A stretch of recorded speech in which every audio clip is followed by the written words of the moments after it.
제가 어제도 어떤 기자한테 전화를 받았습니다만은 한반도 위기설에 대한 이야기를 좀 많은 게 있냐 이렇게 물었습니다.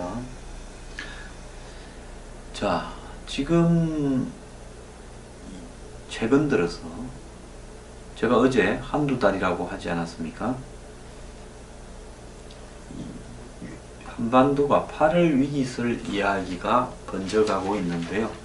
그 위기설의 근거는 미국이 지금 북한의 핵과 ICBM 미사일이 거의 완성되어 가고 있는데 북한이 이 부분을 마지막에 어떤 행태로든 미국을 겨냥해서 굉장히 충격적인 세레모니를 할 가능성이 있다. 그러면 그런 세레모니를 함으로써 미국과의 벼랑 끝 전략, 치킨 게임까지 갔다가 마지막에 위기를 면하기 위해서 타협으로 극적으로 쌍방이 선회할 수 있을 가능성이 있다. 그러면 그 타이밍이 도대체 언제겠는가 하는 부분에 대한 지금 이야기가 일종의 8월 위기설과 맞물려 있는 부분이라고 봅니다. 그런데 8월 위기설이 상당히 일리가 있는 부분이요.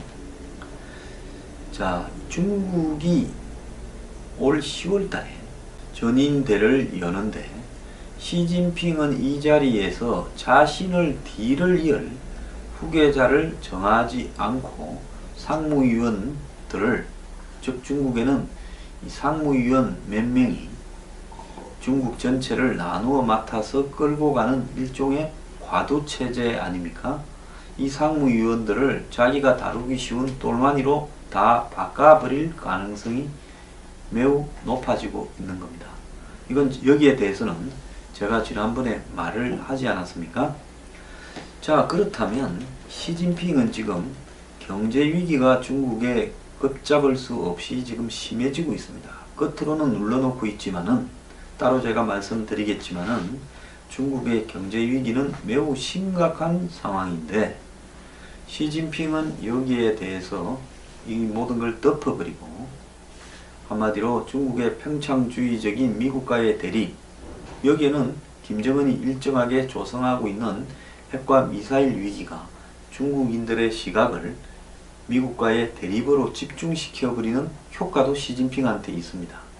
시진핑은 끊임없이 미국이나 주변의 어떤 가상의 적을 설정해서 그들과 싸운다라고 하면서 중국의 민족주의적인 측면을 자극을 해서 자기 지배를 강화시켜가는 그런 플레이를 해왔고, 이거는 대외용이고요. 대내용으로는 시진핑이 부패 척결을 기치로 들어서 국내의 자신의 정적들, 즉 앞으로 커 올라와서 자신의 지위를 위협할 만한 사람을 부패하다는 식으로 해서 다 이 척결을 하는 그런 쇼를 하고 있습니다.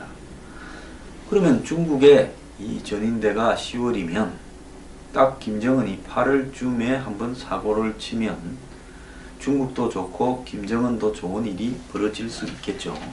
그래서 미중 간의 극단적인 위기가 조성되고 한반도의 위기가 완전히 그냥 클라이막스에 달한 시점에서 전인대를 치른다면 시진핑은 자신이 원하는 대로 이 전인대 결과를 마무리하기 좋은 외부의 핑계거리와 명분을 만들어낼 수 있는 겁니다.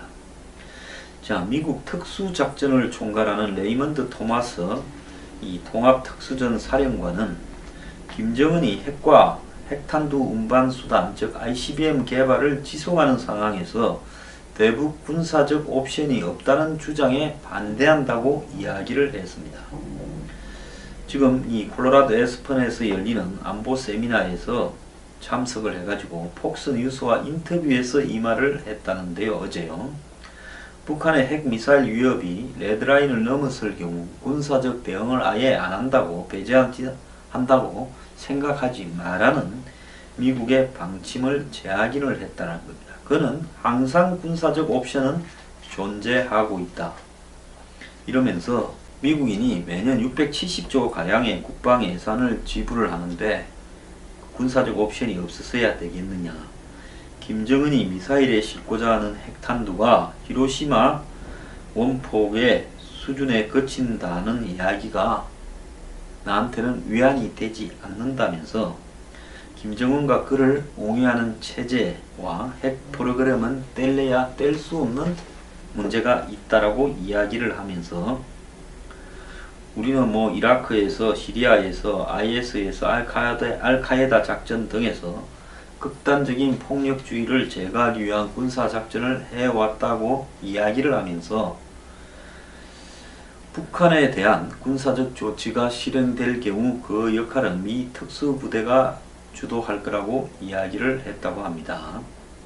앞서 이 토마스 사령관은 5월달에 미 하원 군사위원회에 나가서도요, 유사시 북한의 핵과 미사일 기지와 황무기 저장소 등 대량 살상 무기 시설을 타격할 준비가 되어 있다라고도 이야기를 했습니다. 최근에 이 북한의 ICBM 추가 도발과 추가 핵실험이 있을 수 있다라는 보도가 이렇게 나오니까 미국에서는 정부 고위관료와 또 장군들이 북한에 대한 군사적 공격 이야기를 하게 되면서 한반도 8월 위기설이 지금 대두되고 있습니다. 자, 지난번에 북한이 6차 핵실험을 한 직후에 항모나 미국의 전략적 자산 무기들이 한반도 주변에 배치되고 또 김일성 탄생 메뚜기 이런 이야기들까지 겹치면서 4월에 전쟁 위기설이 있었는데요. 자, 4월에는 미국이 군사 조치를 하지 않았지만은 이번에는 그 사이에 ICBM 개발 수준이 월등하게 향상되었기 때문에 구체적인 군사적 대응도 검토할 수 있다. 특히 4월 달에는 4월 초에 4월 6일 7일입니까? 마라라고 리조트에서 이 트럼프 대통령이 시진핑을 불러서 북한에 대해서 한 100일 정도의 시간을 줄 거니까 중국이 좀 처리를 해라. 그러면 환율이나 통상 문제 등을 지적하지 않겠다 이랬는데 중국이 이제 이걸 못하고 있다라고 미국이 불만을 토로하면서 시한부적으로 부탁했던 기간은 끝이 났고 이제 중국의 기업에 대해서 세컨더리 보이콧을 해나가겠다. 지금 이런 단계가 됐죠.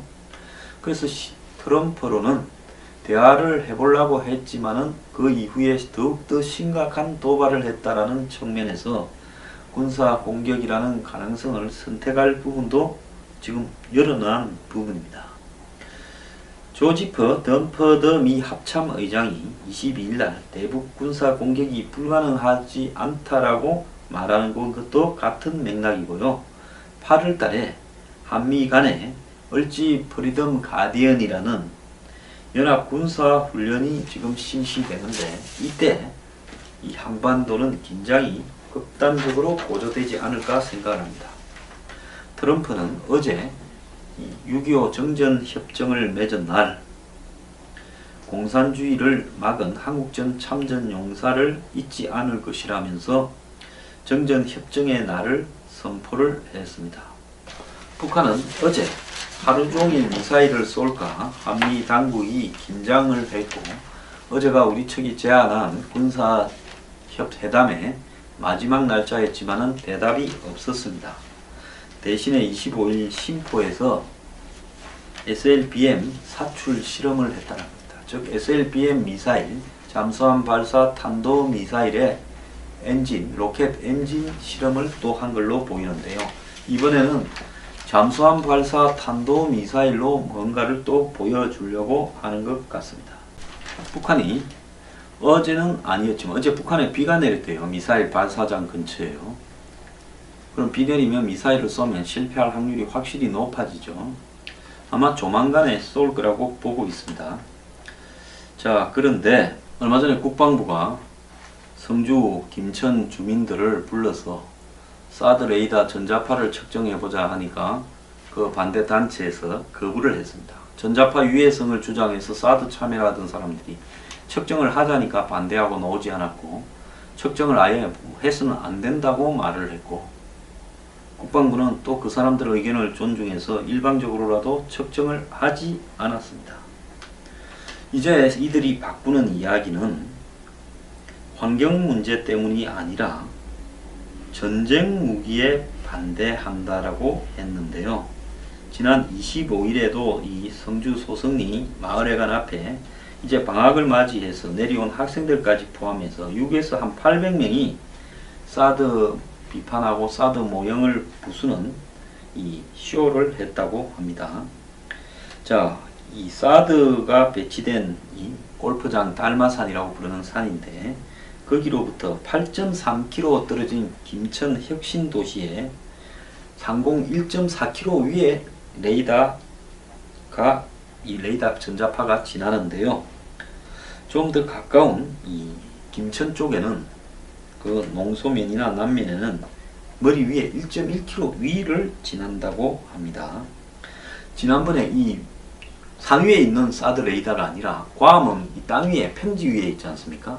평지 위에 괌에 가서 작년에 7월에 사드 레이더의 전자파를 1.6km 떨어진 데서 측정을 해보니까 전자파 세기가 0점 하고 0이 0007 이 평방메타당 와트가 나왔다고 합니다. 국내 인체 허용 기준이 10와트, 즉 평방메타당 10와트인데 여기는 평방메타당 0.0007이라는 거죠. 그러면 국내 인체 허용 기준의 10만 분의 7밖에 안 된다는 거죠.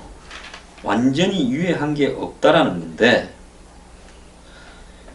그러면 평지도 아니고 머리 위에 1.7km, 1.1km 위를 지나는 전자파를 그 도시에 가서 재어보면 10만 분의 7이 아니라 100만 분의 1도 안 될 가능성이 있다는 겁니다. 제가 이야기한 내용을 오늘 한 언론이 이야기를 합니다. 제가 수도 없이 이야기했어요.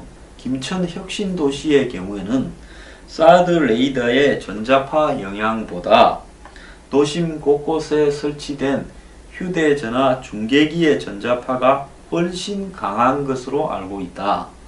그런데도 레이더 전자파 측정에 이 성주 소성리 주민들이 반대하는 것은 시 집행부에서 이게 만약에 사드 레이더가 전혀 인체에 무해하다라는 것이 확인되는 순간에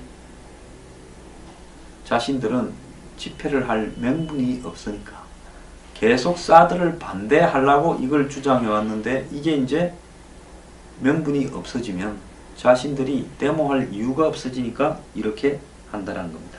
애초에 환경영향평가를 할 부지도 아닌 부분을 에서 전체 면적이 뭐가 넘니 하면서 환경영향평가를 해야 된다고 하면서 1년의 시간을 끌어서 그 사이에 북한하고 중국하고 어떻게 딜 좀 치려고 대학 끌어냈다고 하면서 그 인질로 북한과 중국에 보여주는 성의가 사드 배치 지연이라는 겁니다.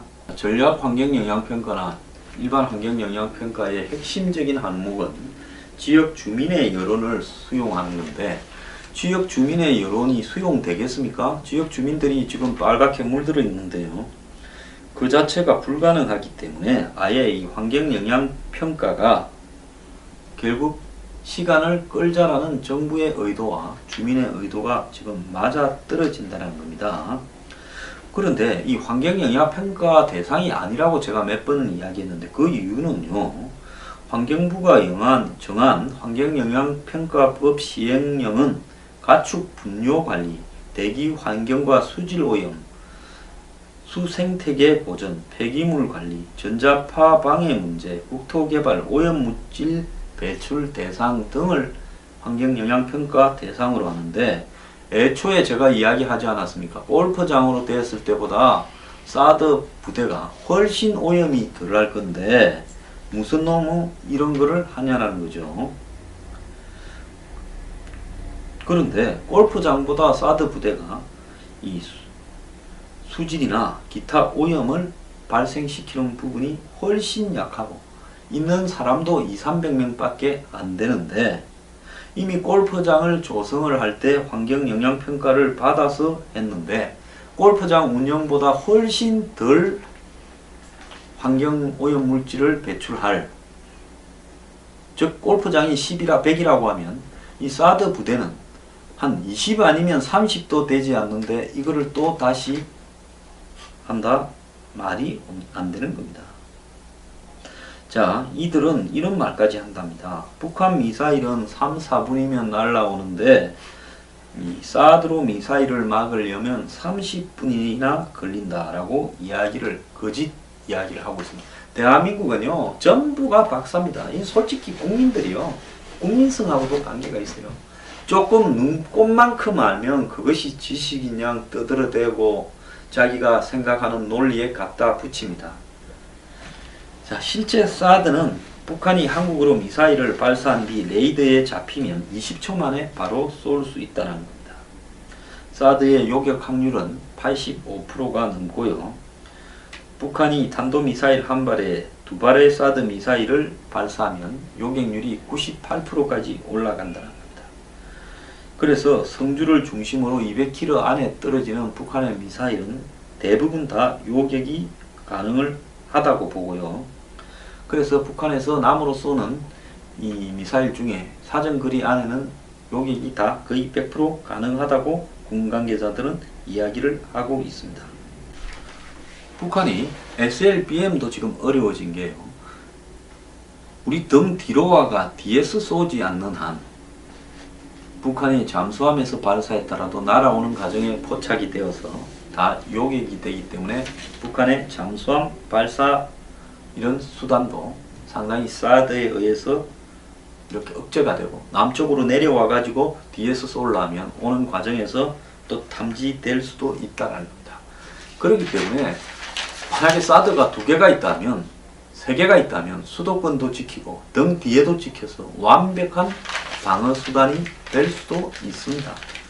자, 그래서 대한민국의 이 잘난 국민들이 한마디로 이제 이 정부에 앞잡이가 되어서 짜고 사드를 지금 이렇게 지연시키고 있는데요. 한반도에는 8월 위기설이 퍼져나가는데 한반도 위기에도 사드 발사대 6개 중에 4개는 외관의 창고에 틀어박혀 있어서 써먹지도 못합니다.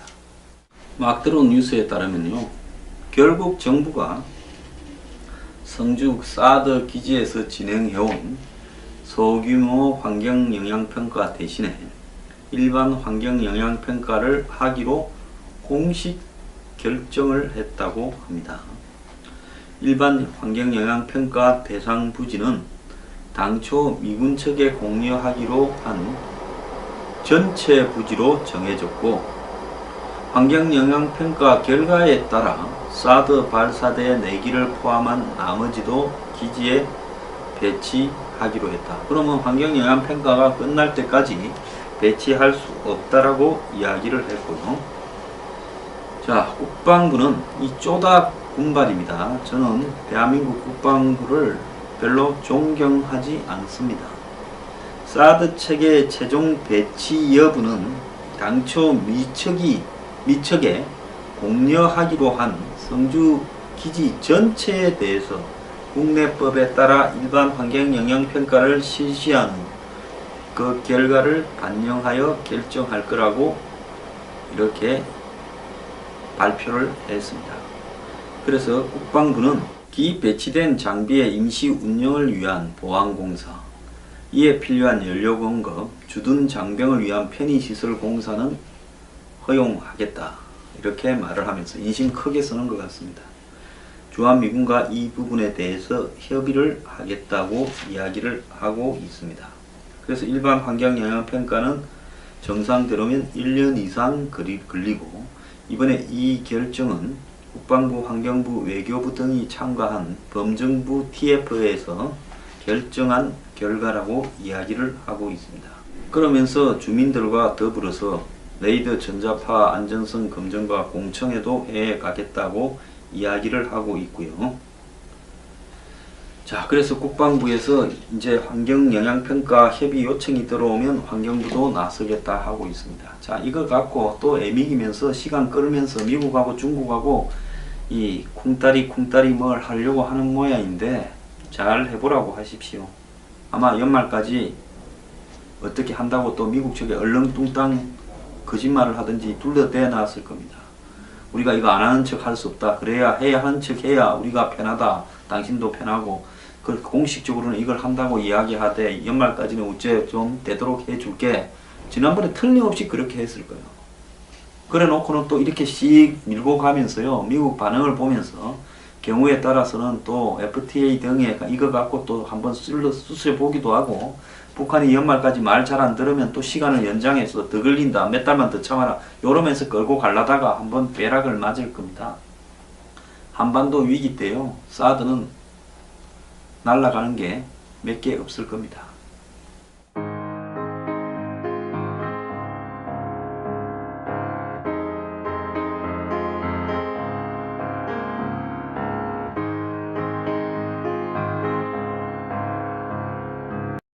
주변의 어떤 가상의 적을 설정해서 그들과 싸운다라고 하면서 중국의 민족주의적인 측면을 자극을 해서 자기 지배를 강화시켜가는 그런 플레이를 해왔고, 이거는 대외용이고요. 대내용으로는 시진핑이 부패 척결을 기치로 들어서 국내의 자신의 정적들, 즉 앞으로 커 올라와서 자신의 지위를 위협할 만한 사람을 부패하다는 식으로 해서 다 이 척결을 하는 그런 쇼를 하고 있습니다. 그러면 중국의 이 전인대가 10월이면 딱 김정은이 8월쯤에 한번 사고를 치면 중국도 좋고 김정은도 좋은 일이 벌어질 수 있겠죠. 그래서 미중 간의 극단적인 위기가 조성되고 한반도의 위기가 완전히 그냥 클라이막스에 달한 시점에서 전인대를 치른다면 시진핑은 자신이 원하는 대로 이 전인대 결과를 마무리하기 좋은 외부의 핑계거리와 명분을 만들어낼 수 있는 겁니다. 자, 미국 특수작전을 총괄하는 레이먼드 토마스 이 통합특수전 사령관은 김정은이 핵과 핵탄두 운반수단 즉 ICBM 개발을 지속하는 상황에서 대북 군사적 옵션이 없다는 주장에 반대한다고 이야기를 했습니다. 지금 이 콜로라도 에스펀에서 열리는 안보 세미나에서 참석을 해가지고 폭 언제겠는가 하는 부분에 대한 지금 이야기가 일종의 8월 위기설과 맞물려 있는 부분이라고 봅니다. 그런데 8월 위기설이 상당히 일리가 있는 부분이요. 자, 중국이 올 10월 달에 전인대를 여는데 시진핑은 이 자리에서 자신을 뒤를 이을 후계자를 정하지 않고 상무위원들을, 즉 중국에는 이 상무위원 몇 명이 중국 전체를 나누어 맡아서 끌고 가는 일종의 과도체제 아닙니까?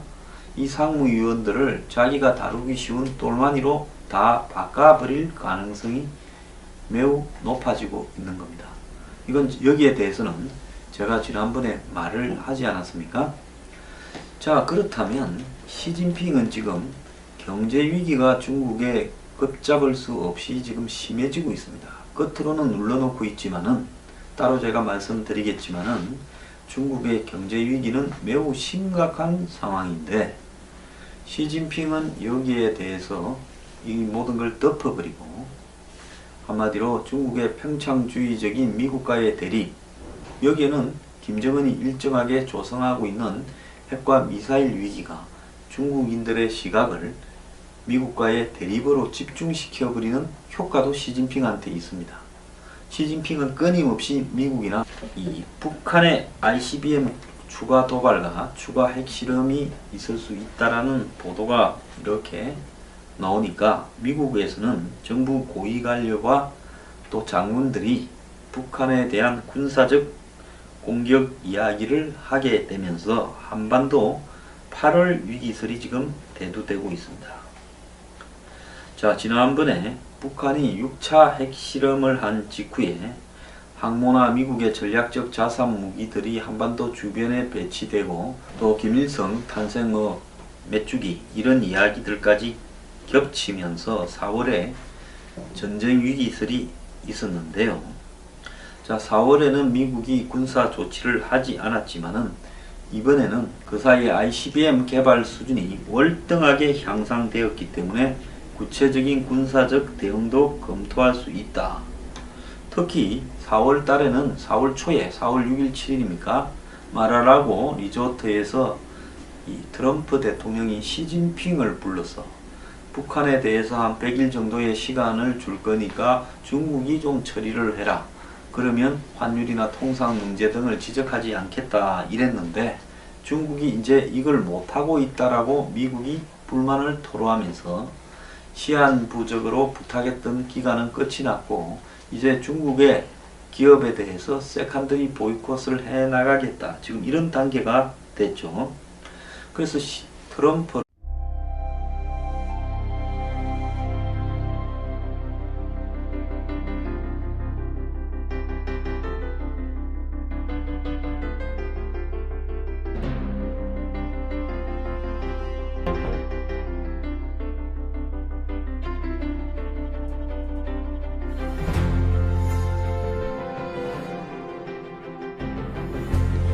제가 어제도 어떤 기자한테 전화를 받았습니다만은 뭐 한반도 위기설에 대한 이야기를 좀 많은 게 있냐 이렇게 물었습니다. 자, 지금 최근 들어서 제가 어제 한두 달이라고 하지 않았습니까? 한반도가 8월 위기설 이야기가 번져가고 있는데요. 그 위기설의 근거는 미국이 지금 북한의 핵과 ICBM 미사일이 거의 완성되어 가고 있는데 북한이 이 부분을 마지막에 어떤 행태로든 미국을 겨냥해서 굉장히 충격적인 세레모니를 할 가능성이 있다. 그러면 그런 세레모니를 함으로써 미국과의 벼랑끝 전략, 치킨 게임까지 갔다가 마지막에 위기를 면하기 위해서 타협으로 극적으로 쌍방이 선회할 수 있을 가능성이 있다. 그러면 그 타이밍이 도대체 흑스뉴스와 인터뷰에서 이 말을 했다는데요. 어제요. 북한의 핵미사일 위협이 레드라인을 넘었을 경우 군사적 대응을 아예 안 한다고 배제한다고 생각하지 마라는 미국의 방침을 재확인을 했다는 겁니다. 그는 항상 군사적 옵션은 존재하고 있다. 이러면서 미국인이 매년 670조 가량의 국방 예산을 지불을 하는데 군사적 옵션이 없어서야 되겠느냐.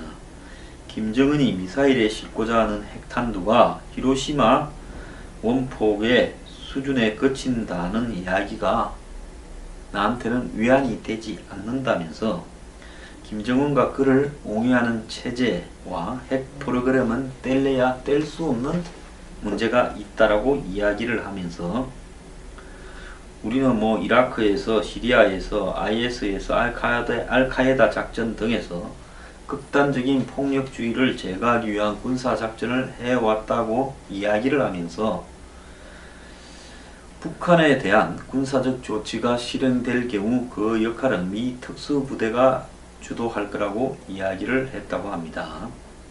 앞서 이 토마스 사령관은 5월달에 미 하원 군사위원회에 나가서도요. 유사시 북한의 핵과 미사일 기지와 황무기 저장소 등 대량 살상 무기 시설을 타격할 준비가 되어 있다라고도 이야기를 했습니다. 최근에